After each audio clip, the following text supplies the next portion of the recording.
Good day and welcome to MSP Unplugged Tech Talk Tuesday. I'm your host, Rick Smith. This is the place to learn tips, tricks, and strategies to help grow your IT service business. Whether you're a one-person shop or leading a team for the journey, this is the place for you. Let me go ahead and introduce my co-host here, a gentleman who really needs no introduction. He's the one, the only, the infamous Mr. Paco Lebron. How are you today, sir? Ahoy, hoy, everyone. I'm doing quite well on this Tuesday day that we're recording this situation. We're not really recording, but we can evangelize that we're recording in the future. But yes, I'm doing well. Better than good, better than most, as I like to say. Mr. Smith, how the hell are you? I'm doing great, man. I'm doing great. Uh, just one of those days trying to get through and keep life going, keep business growing. I hear that. I would like to go ahead and introduce our guest for today. He's another man who needs really no introduction.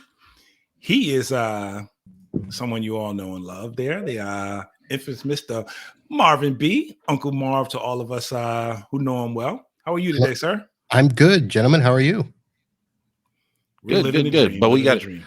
But we got to give him a better introduction than that, my friend. What are you doing right Okay. there? I'm gonna have to spice this up. We're gonna have to talk about a very Okay. special guest. You know, we have one of the beloved members of the great community, a fellow podcaster, and he resides in the sunny state of Fort Lauderdale.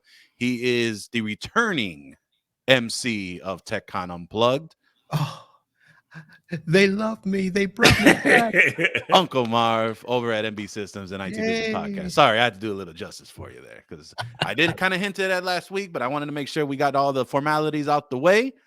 Yes, I saw you heard it that, here and I first. was like, maybe they changed their mind. Yeah, so that's what you get when you go live, folks, is when you go into a flow. I had Uncle Marv reach out to me saying, we're doing something next week. And that was part of the showbiz, as you would say. He got his on-air invite. That was how he got invited. But no, I appreciate you coming out here. I tell you what, that lets you guys know I'm watching you. Hey, that's Appreciate true. that. And if you're not watching us, you should be subscribing, liking, doing whatever you want to do on platforms that you're looking at, because YouTube is going to be the best place to see us on video and then on every audio podcaster, which we'll talk a little bit about later on. But as we were going to start off, Uncle Marv, how the heck are you? How's everything going? I'm good. Is it I'm sunny good. today? Sunny, of course. It's Florida. We are in the midst of a little cold spell. 70s during the day, 60s at night. So, Wow. ugh. Yep. Yeah. It's a nice, great, balmy 30 degrees over here today in Chicago for sure. So for you guys, how has business been at the start of the year? So I actually had a very active 22. In fact, I will say this without going into numbers, my best year ever. Nice. So 3 years after I fired my largest client, we have come back with a force. And 23 is actually starting off real good as well. Had a client that just hit a huge bump, an additional 3,500 in revenue from Nice. them. So looking good this year. How are you guys looking? Mr. Well, Smith, I since will you say lead- I'm also coming off my best year ever as well, which I'm very happy with.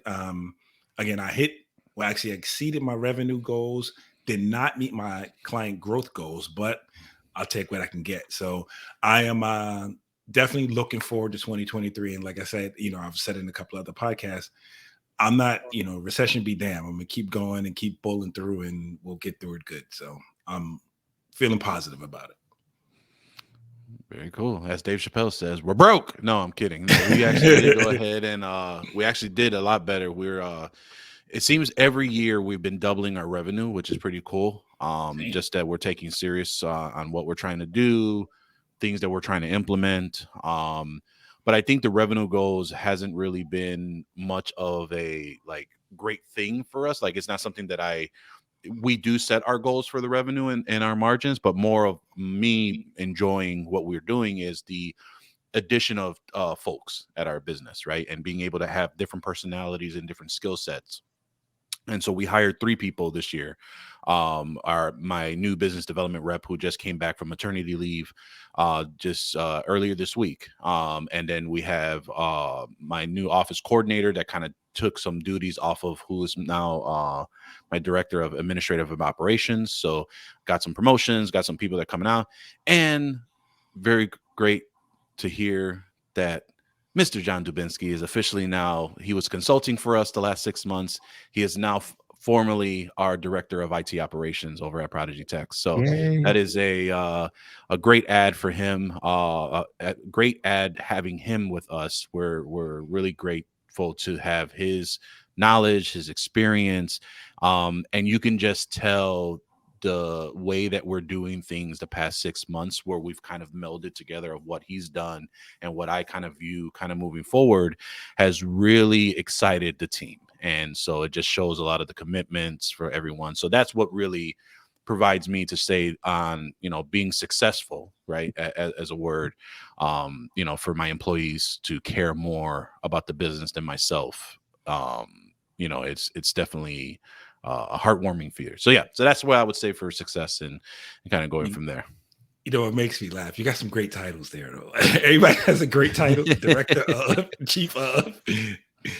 That's cool. I'm just, hey, you answer the phones, you fix the computers, you go get some business. That's our job. Well, my big thing is, I come from a realm where it's resume building, right? Like, I know people sometimes don't care about titles, but, I'm all about my team's growth. So if they do decide to move on from us, they are in a position that I feel like their skill set and their experience have been. And then there are just some where we need to have those titles for some of our younger staff, meaning younger in as far as employment, not in age, but that have not been with us for so long that they have a title that they can learn to respect, because they understand of where that hierarchy is on there. Although we all kind of collaborate together and it's an open door policy, but it's just to show, where everyone is kind of at, and why they, if they're telling someone something, there's coming from experience or from some type of skill set. But Rick, not to steal your thunder, but I want to talk about something that's my favorite thing to talk about. Is that all right with you? That's fine with me, sir. I'm beginning to like it too. So, all right. It was a great year last year. I hear it was the best one yet. What am I talking about? Is TechCon Unplugged.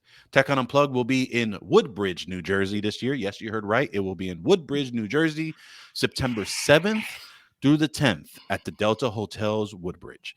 Join us for an evening mixer as we then kick off 2.5 days of content. You heard it right, folks. It is now going to be 2.5 full days to help better your business, to save money, time, and improve your services. As we've mentioned, this event is for any size IT solution provider, as mentioned in the intro of this fine podcast. Whether you are an emerging MSP or you're a veteran in the space, this is the place for you. Tickets will have gone live Monday, fingers crossed, Monday, January 9th, for the early bird pricing of $199. Go ahead and head over to techconunplugged.com to get your tickets, and we hope to see you there, because I know we're going to see Uncle Marv there. So I'm there. We'll go from there. All right. We'll kick it back off to you, Mr. Smith. Okay. Well, today, after our lengthy introduction and little talk here, we actually do have a topic for today. And what we're talking about is very similar to how Marvin started the conversation, just growth of our business. But what we're talking about really is how to make the transition, or how we made the transition from wherever we started, whether that was break fix or, whatever we were doing, to what we're doing now. And, again, we, as Jeff used to always say about the acronyms, they drive you crazy, and they really don't matter. However you run your IT service business, how you run it. But what we're talking about here more so is how we made the transition to where we are, or where, from where we were to where we wanted to go. So I'll start with you, Paco. How did that transition go for you? And I guess we should start with, where were you, and are you where you want to be now? As a wee boy in the early 80s. No, I'm kidding. So essentially, when we're talking about, and the reason why we're talking about this topic is because, we've seen that this was quite a relevant one that's been asked recently in a lot of the community groups on, how do you get into managed services? How do you get into monthly recurring revenue? And I think that they're often tied with each other, but oftentimes, you don't need managed services to have monthly recurring revenue, right? And so there's two things that kind of tie off of each other, but you can have monthly recurring revenue that might not necessarily be tied in managed services, and vice versa. And that's what the hope is. We'll talk about, in today's episode. But as far as for us, in 2013, we started off as a part-time business for break fix, computer repair. And then right around 2016, we went full-time as a computer repair break fix team. Now, what I can tell you is going from part-time, having it being a side hustle / kind of running the business after hours and having a full-time income was pretty nice, less stressful.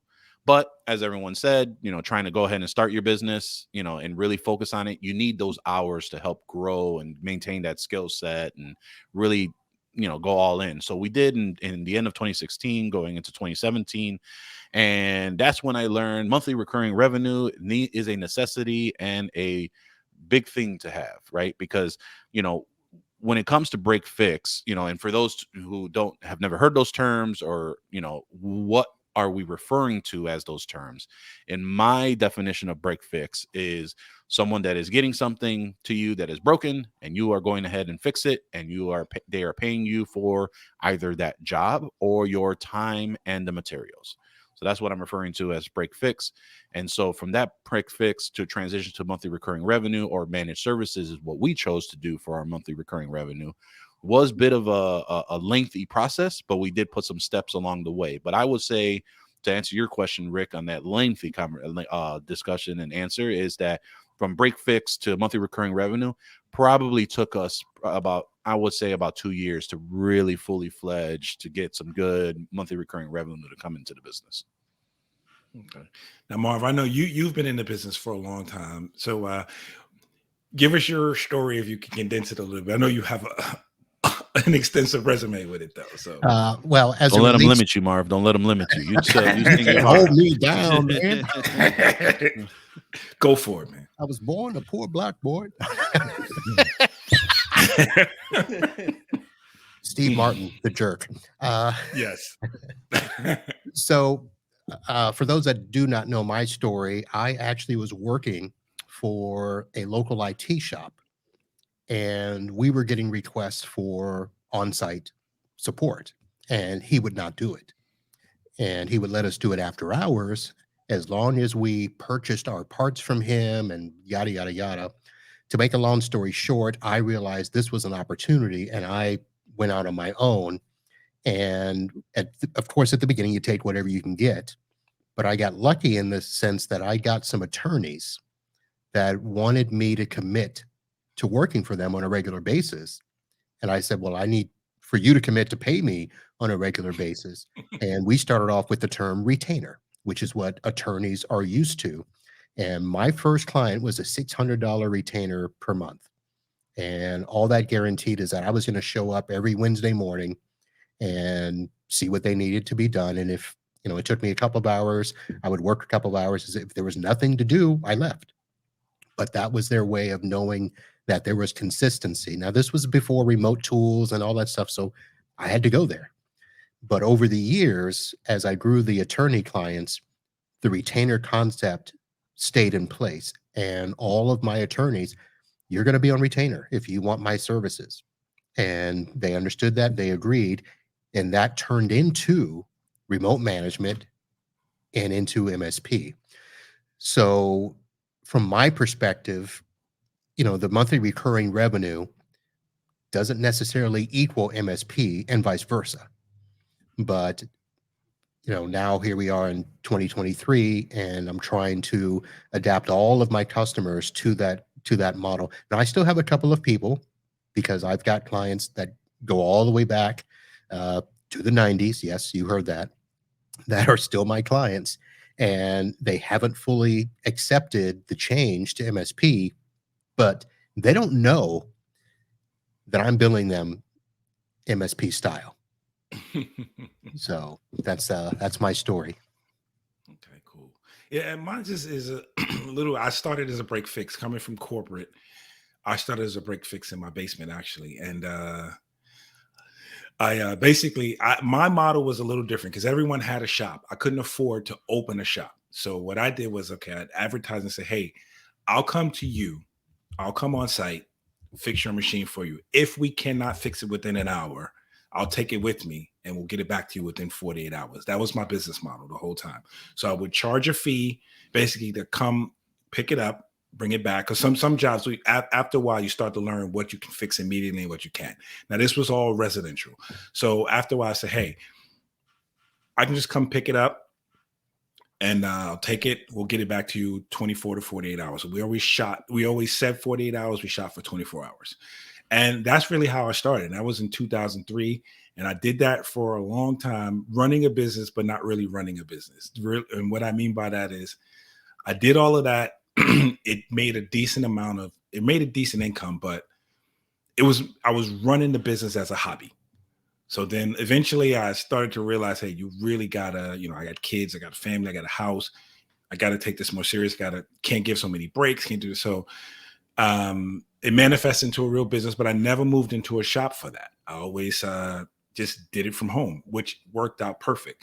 And around 2015, I changed that's when when MSP became, when I started really meeting you guys and, listening to more podcasts and watching things and learning more about the business, is when I actually made the transition.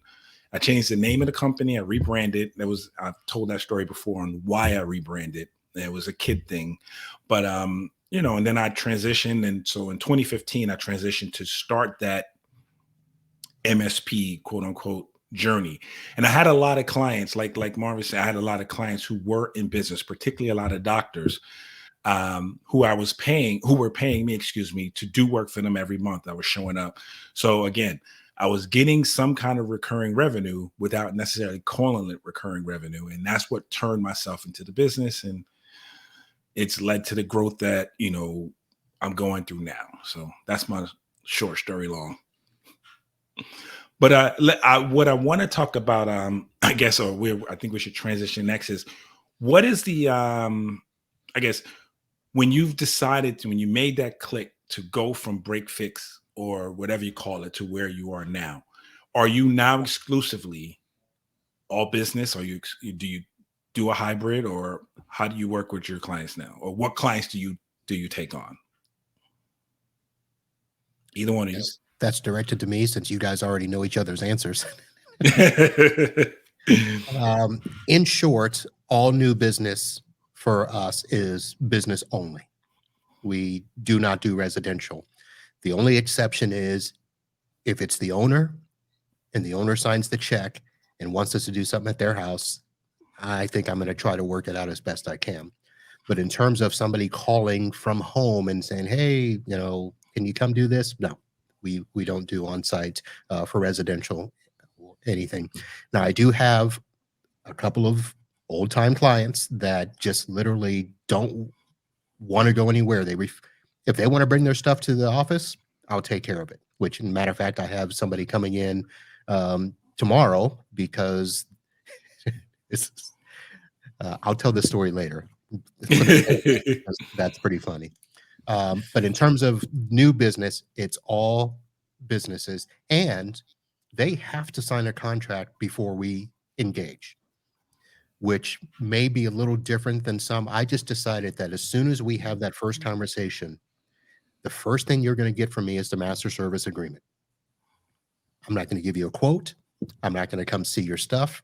You're going to sign that, whether we do business or not, only because as soon as I come and look at your stuff, you're going to think I'm responsible for it. So even if I just plug in my Net Ally tool and something happens, they're going to say, oh, well, it's fine before you got here. So we take the Sears tire model that here's the stuff, you sign this before we do anything. But I still do have a couple of long-term clients that are quote break fix that, like I said, I may bill them in a recurring style, whether monthly or quarterly. But in their minds, they're not considered managed services. But all new business only, contract first. Yep. So we've actually stopped residential clients back in 2019. And so only residential clients that we have, as kind of Marvin had mentioned, is if it's the owner or if it is someone high up in leadership that may need some assistance. And if they're signing the check, we'll try and throw them a bone and help them out. But we do kind of mention that we don't do that. And for others that have asked within those businesses, we toss them to another consultant that does residential repairs and so forth. So for us, the reason why we made that change is not so much that, which one is better, residential or business. I think for us internally, it was easier to support businesses because we could standardize. We could standardize everywhere from the edge all the way down to the endpoint, and getting the kind of 360 worldview of, all right, we can help control and mitigate that risk / support what we know and trust, right? We've vetted the vendors, we've vetted the hardware manufacturers. With residential, it was a little bit harder to do because they were bringing you an unknown problem. And sometimes I think even you, Rick, have mentioned that kind of what keeps you on your toes. But also, for me, it just delayed and took up more time, that I just felt that I could be supporting others in a more standardized environment. So that's more the reason why we went that route. And then anyone that comes in, not only is it a business client, but they have to have at least 4 members inside of their business in order for us to take them on. Okay, cool. I I went from break fix to MSP, but I had a large book of residential clients. So as I was making that transition, it was hard. People would call, something would come up, people would call. It got hard to say, hey, I don't do this anymore. I can't service you anymore. So I started to get picky and know that there were certain clients. Hey, I like them. They're cool. They understand time frames and everything. So I can do some work with them. The others, I would say, hey, we're no longer in that business, but I referred them out. There's 3 companies locally that I could refer them to, that they could take their stuff to get it done.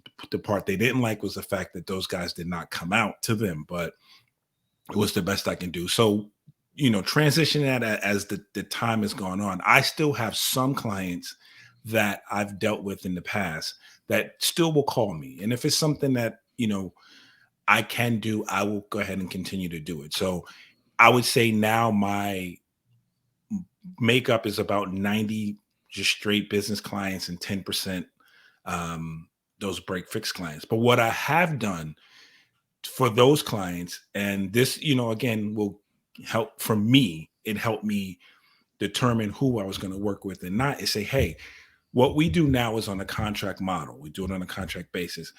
I work with businesses and they pay us monthly.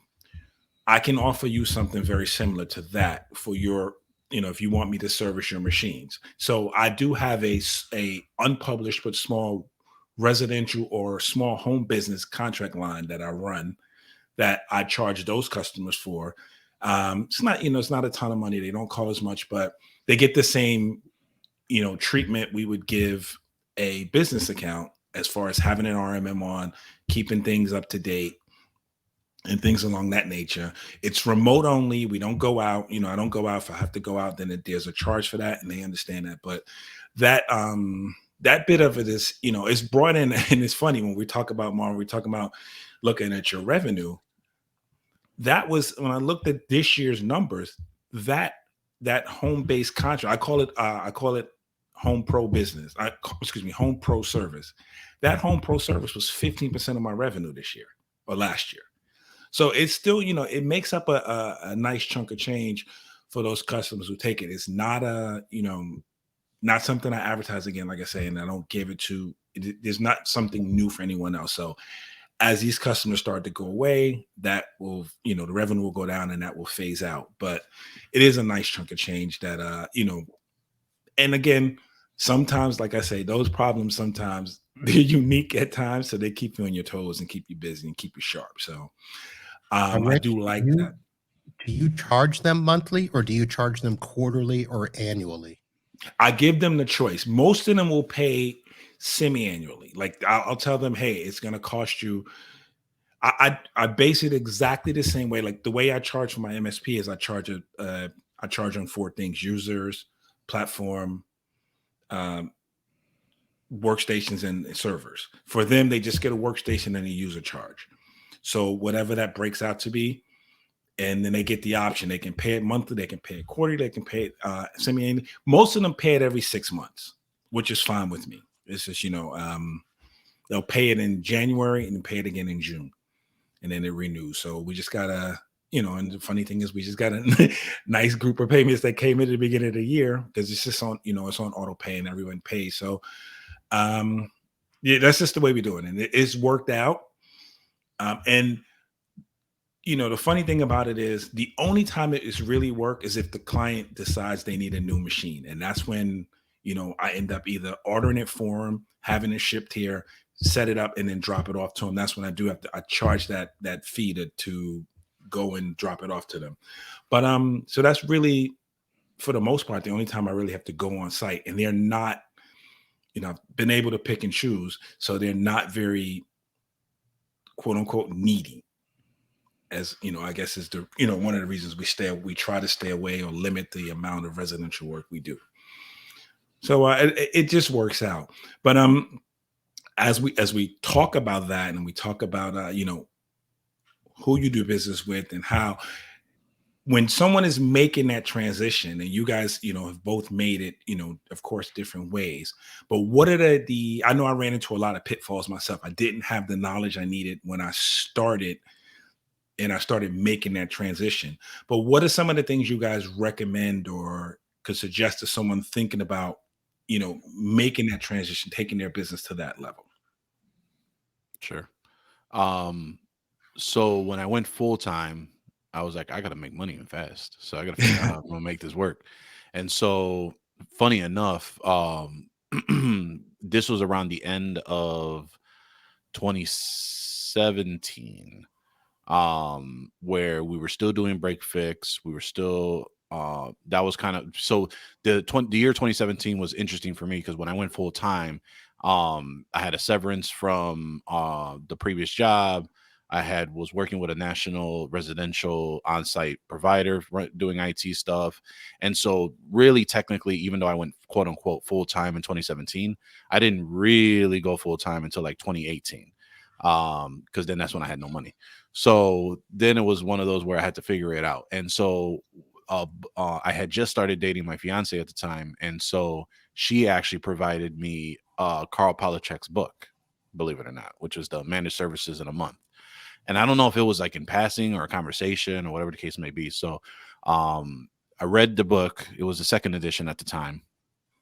And he introduced the concept of kind of weaning them off of break fix into managed services. So he calls it break fixed, maintenance service, and then managed service.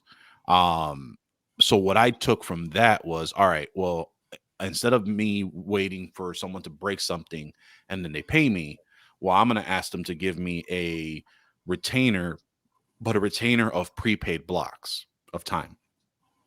And so what I would do is I would end up selling 10 hours of time, and then, try and run through all that time, and then they'd have to renew the block. And so that's how we kind of were doing that a little bit for about a year and a half or so, until like the end of 2019, when we got a first full managed service client for monthly recurring revenue. So with the prepaid blocks, what we would do is we basically would get the money up front, right, for the time that they're going to sell, and then we would charge them monthly for any of like the products or the services that they would pay for. So at the time, it was like, we're managing the antivirus, we're patching your systems, we're blah blah blah. So these were like the nominal fees, and then the prepaid blocks was like the labor that was involved in that: remote sessions, on-site sessions, phone call sessions that were over 15 minutes.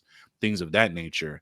And then what we ended up doing toward the end of that is we ended up, for the clients that were stuck on that model, that we were able to get off of break fix. And for those that didn't want to do prepaid, we kind of said, hey, we understand, thanks. And we referred them over to an associate IT provider that was glad to take them.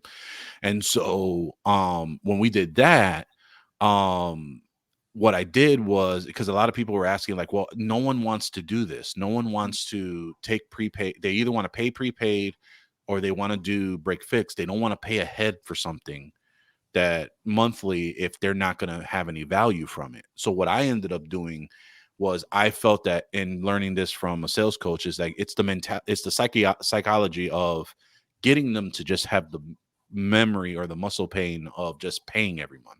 And everything was kind of going to subscriptions. So what I did was I ran through the year of clients and I said, okay, you spent X amount of money with me this year. I think for us to have it controlled so that you don't know when you're paying your prepaid blocks, you know, and it might be a rough month for you, let's divide this up in 12 months and let's stay consistent with that recurring revenue. So it was a little bit smaller, but it was predictable income for me now that I could rely on and understand. All right, this is how much I got to go and this is how much I get. So that's kind of what brought my launch pad of things. And then that's when I started expanding my my plans. And then we recently just redid our plans from 3 to 2 now, but really confident on like what we're offering. So now I'm in a better position to say, look, this is what you need. And you know, either they say yes or they say no. Some said that we're going to shop around and they came back. Some said that we're going to leave. And I said, hey, no problem. Take care of what you got to take care of. But because I'm confident with the stack that we have now, this is a necessity to help with the mitigation of risk. And you're doing a disservice if we don't put you on this plan. And that's kind of how it's been operating so far for us right now. Any advice or any advice for someone starting out or making that transition? I think he's talking to you, Marv. Oh, advice. Yeah, because you got muted in the beginning there. Well, let me explain how I started to make the transition and maybe some ways to do it and not to do it. I guess that would be my advice. So I actually, even though I had a couple of clients that were doing the retainer model, that was strictly for on-site service, going to their office. In 2005, I had a client where I was managing their Fort Lauderdale office, and they also had an Orlando office and a Tampa office that was being managed by other technicians in those areas. They wanted to go to a single database program for their time management and billing and all of that. So the database was going to be in Fort Lauderdale, which was their headquarters. And I told them at that time, I said, well, once you become, you know, a multi-office situation where everybody runs back to here, I need to be able to see those other offices. And then I need to be able to access all the machines in those offices to provide support for everyone. And then I need to manage it. So that was kind of how I made that transition, by getting them to understand that, you know, in order for me to support you, you know, I've got to do the SAM method to see it, access it, and manage it. And that was the way that I was able to get them to understand, okay, we get that. What does that mean? And I said, well, it means that I'm going to have to put tools in place in order to do that. And those tools I have to pay for on a monthly basis. Therefore, you're going to pay me on a monthly basis so that I can cover those tools. And then I'm going to add the time that we're going to estimate that it will take to do that. Now, back then, I did what a lot of people are doing now, where you kind of have to estimate how much time it's going to be. I tried the prepaid hours, but I hated keeping track of it. So I just said, look, we're going to average this many hours a month. Some months we're going to be high, some months we're going to be low, and hopefully it'll all even out over the period of a year. And if it doesn't, we'll have to just come back to the table. And if it's too low, then obviously I'm going to have to give you some money back. If it's too high, we're going to have to raise prices and stuff. And that was my model for doing that.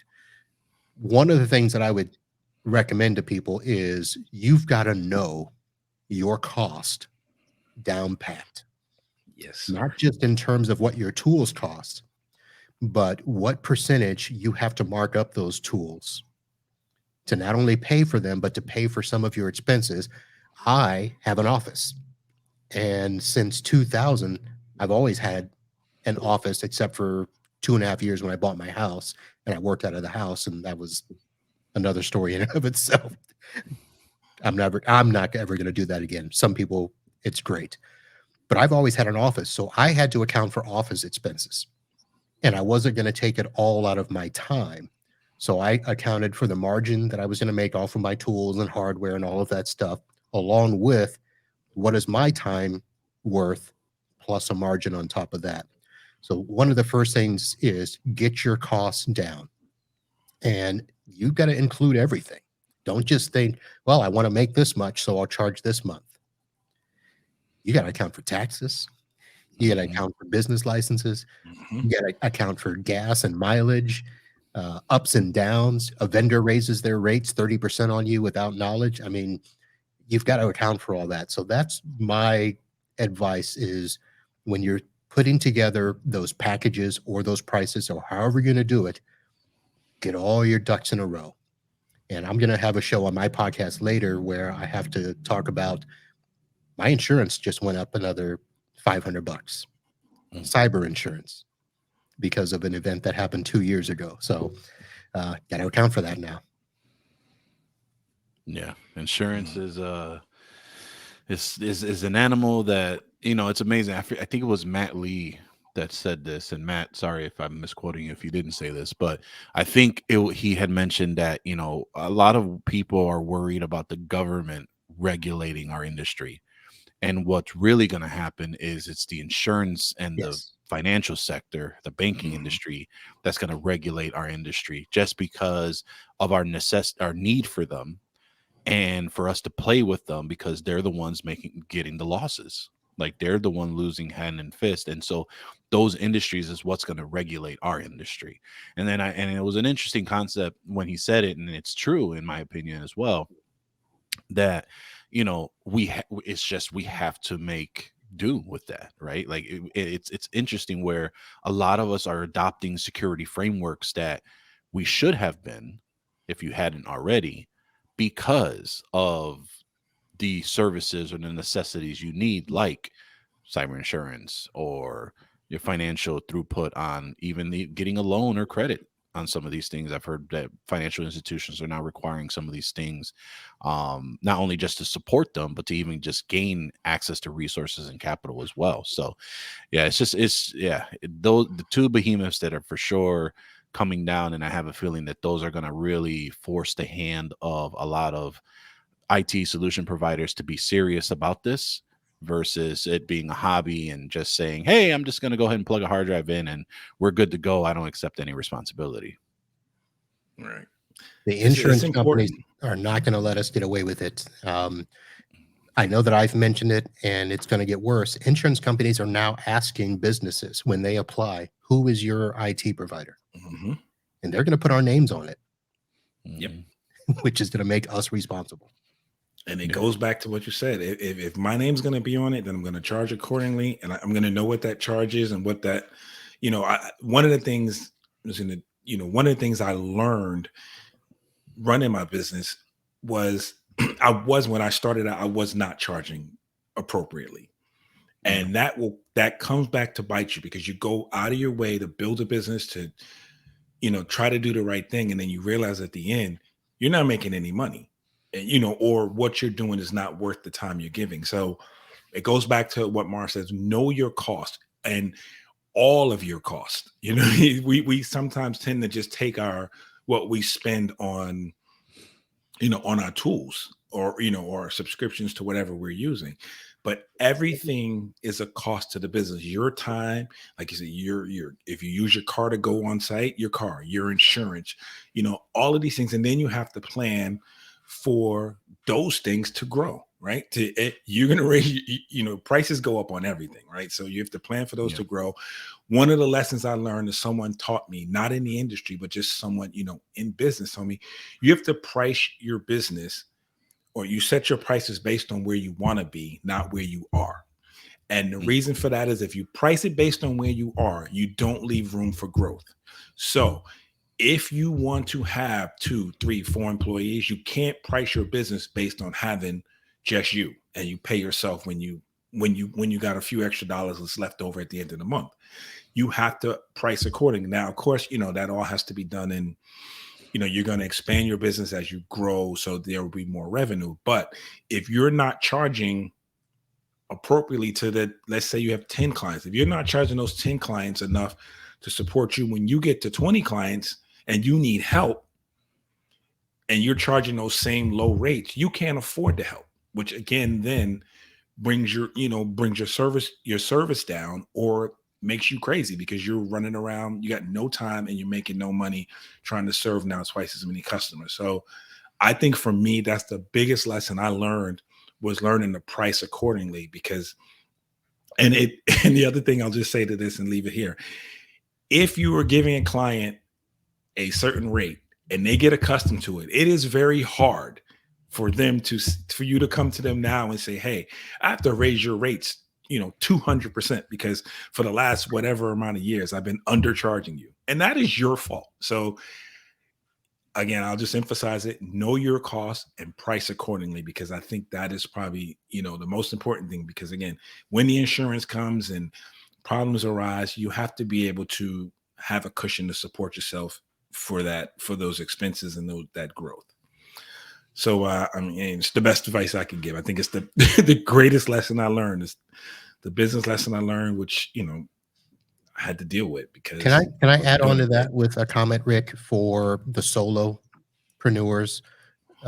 One of the hardest things to grasp, at least here in this area, was that when people saw me versus other IT providers, and they saw me as a one-man shop, and then they were looking at somebody else that maybe had 5 techs or more, and they saw the rates and trying to ask me, why am I charging the same as that big company?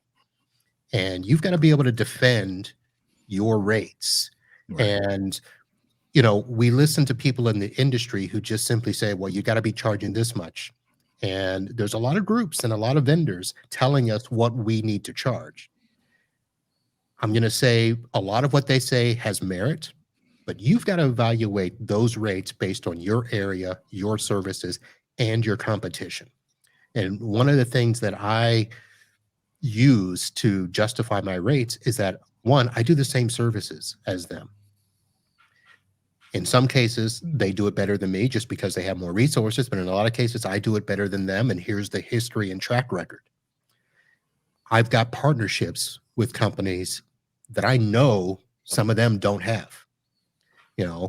They don't have partnerships with Microsoft or HP or whatever. They're just selling you whatever they can because they're telling you to buy it off of Amazon and trying to save you money. Or I can say to them, I've got an office. When I need to build 10 machines, I've got space to do it. It's not in my garage. It's not in my spare bedroom. This is my office. I've got a person that sits in my office and answers phones. I've got space for this. I've got space for that. So yeah, I have to have those expenses covered, just like those big boys. So for solopreneurs, do the stuff at a business level if you want to be seen as a business support system. And they'll respect you a lot more. Now, I'm not going to say, get an office and stop working out of your house, because there's a lot of merit for running lean and mean.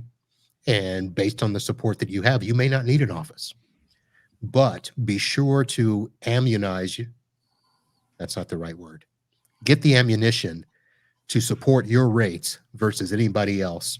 And if you've got certifications, if you've got tools, if you've got partnerships, leverage those partnerships as part of your rate.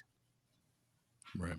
And to add on to that, it all speaks on to the confidence that you have on what you're offering. So it's one thing to duplicate what someone else is doing, where you say, all right, well, I'm here. My good friend who's also in the IT field is doing XYZ. So I'm just going to copy what they're doing, charge the same rate, and then I should be able to hopefully make as much as what they're doing, or get the financial freedom, or get more quality of time, blah, blah, blah, blah, blah, whatever the role may be. But if you don't have the confidence and understanding of what that is, can also take a huge toll on trying to explain to your client that you are raising their rates, or a new client on why should I go with you versus the others, right?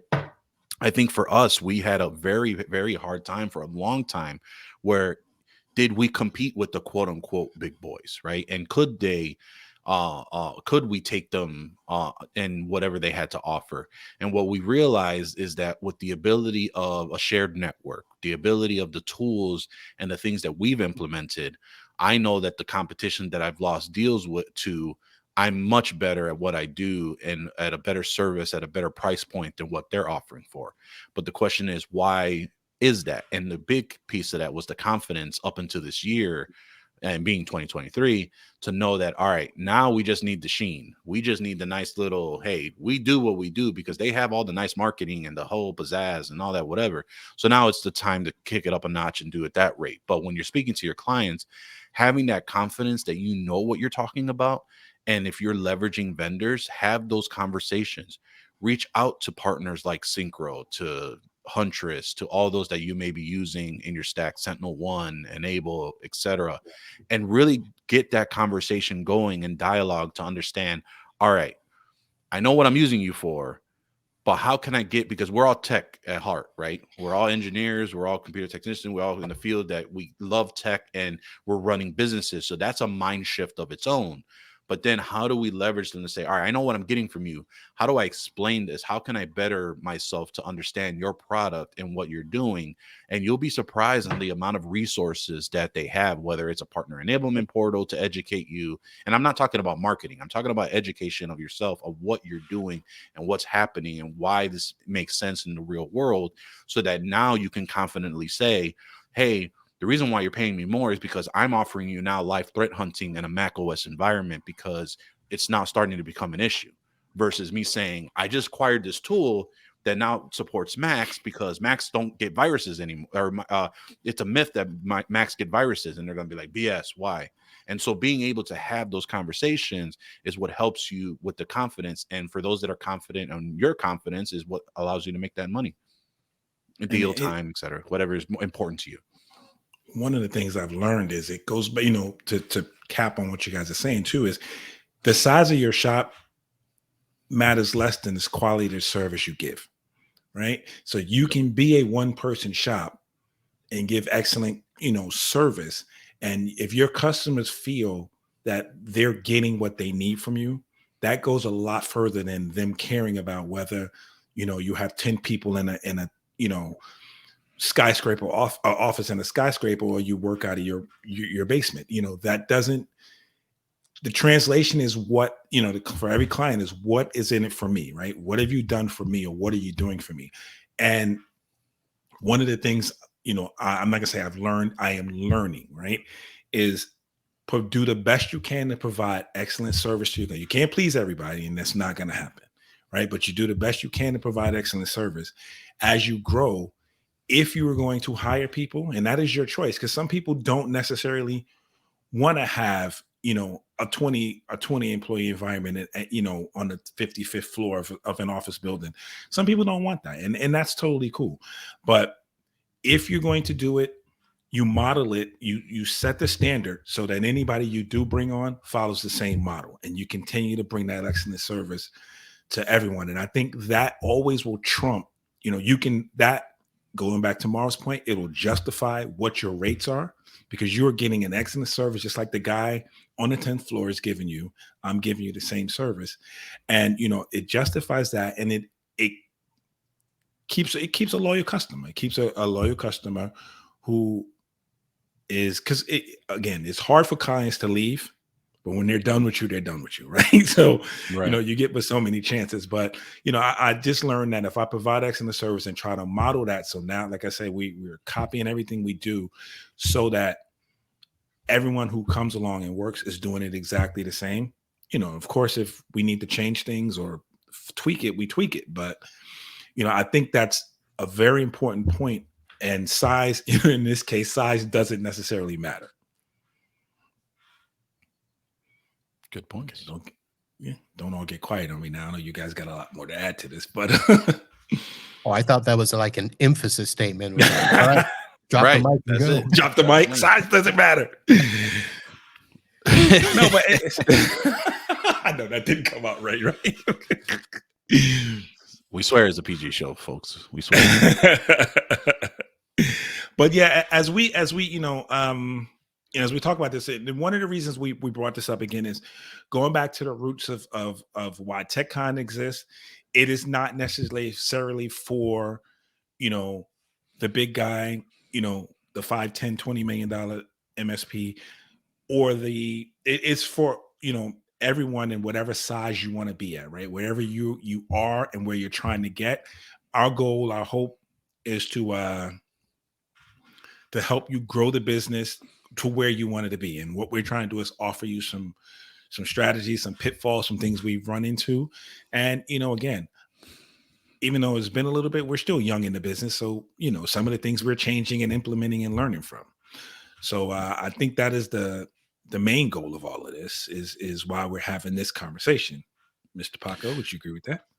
Yeah, I mean, I think the last thing I'll say as we kind of close out the show is, the important piece of this whole thing on being able to successfully make your monthly recurring revenue is the ability of saying, how do we go ahead and provide the most value to our clients? Because that's what they're paying for. They're paying for the value that you're providing them, right? Some clients care more about uptime than they do of others. Some may care more about the security and making sure that we are mitigating their risk from outside forces. Some are more concerned about their intellectual property being stolen internally or anything of that nature. I think that allows us to really focus on an ability to say, what is that value proposition? What is the value you are providing to your clients or prospects?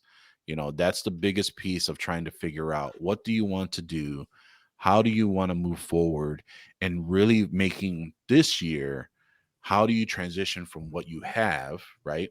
Which, in my opinion, break fix could be considered a reactive agreement, a reactive contract. And how do you move forward to something that can be a proactive, value centric service that can provide you some type of monthly recurring revenue, whether that is a monthly managed services, a cybersecurity service you're providing, so forth and so on. Um, Obviously, we're doing this because we love doing what we do, right? We love the technology, we love the ability of helping people, but more importantly, you have to make sure that you're compensated properly for it as well. I mean, it's not wrong to say you're making money from doing what you're good at, because you genuinely are trying to do it in the right way.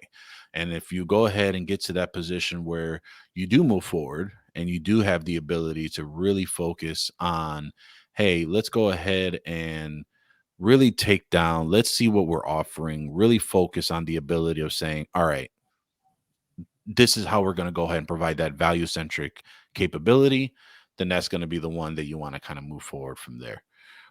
Rick, any thing to add on to that? No, I think that's well said. And it's the hope that this year everyone finds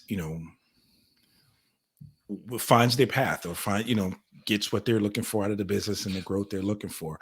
Um, again, I come on this show every week. I sit with you and whoever the guests are and the conversations we have off week, and I learn all the time on certain things. And people will hear me say this all the time. I call Paco 3, 4, 5 times a day to get his opinion on something, ask a question, or we talk back and forth all the time. And there's others in the industry that I do the same with. And it's really just to get some ideas, some settings on how to grow the business. We had Marv on today. I think he's having a little bit of mic problems, but for the exact same reason. This is, he's got experience. He knows, he knows a lot. He knows a lot of people, and he knows, he has something to offer the community, as as all who listen to his show. And that's the whole purpose of the whole thing, is just for us to learn and grow together. So with that, I'm not sure if Marv's going to make it back, but I do want to thank him for being on today. One of the things again, we want to emphasize, TechCon Unplugged 2023 is officially on. That is going to be September 7th to the 10th, Woodbridge, New Jersey. As Paco said, tickets, as you're listening to this now, tickets are on sale. So go to techconunplugged.com. Paco's crossing his fingers, but I'm promising you, tickets will be on sale as you listen to this episode here. So go to techconunplugged.com for your tickets. Paco, any final words before we call it a night? No, I think that, we've talked a lot, we've joked around a lot. We've had a good time this day today. So, if there are any obviously additional topics you want to go ahead and speak on, feel free to go ahead and reach out. We are always looking to hear new stories and returning guests that we've had in the past. So feel free to reach out to us at info@mspunplugged.com, or just head over to mspunplugged.com, fill out the contact form, and we'd love to be able to have you on there as well. And yeah, I think that we're in an ability to just say that we're trying to do more for this coming year, and just be on the lookout. That's all I have for that. Okay. So everyone, we are going to sign off here. We will ask you to tune in every Tuesday and Thursday. You can watch the video podcast on youtube.com/MSP Unplugged. You can also find us on our Facebook group, facebook.com/MSP Unplugged. What we would like for you to do, which will help the channel a lot, is to like, subscribe, hit the notification button. You can be notified whenever a new episode's available. If you think Paco and I have just a face for radio, you can just take us on the go with your favorite podcatcher app. We're on Amazon Music, Spotify, Apple Podcasts. Again, we'd like to thank you all for listening. We'll see you next time on MSP Unplugged.